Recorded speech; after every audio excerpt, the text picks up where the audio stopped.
ఏయ్ బైరావా, ఏంటి ఈ రోజు మళ్ళీ ఏదన్నా బిస్కెట్ చేసావా? నీకన్నా ఎక్కువ యూనిట్స్ నేనే సంపాదించాను.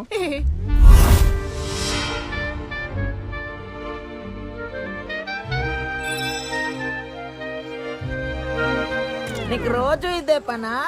అది 50,000 యూనిట్స్ నీ దగ్గర లేవని తెలుసుగా. కొంచెం వెయిట్ చేయగోకు.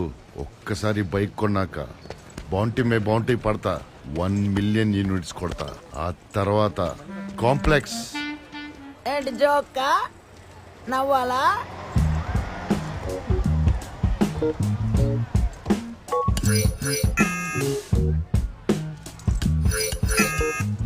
అమ్మ ముసలోడా.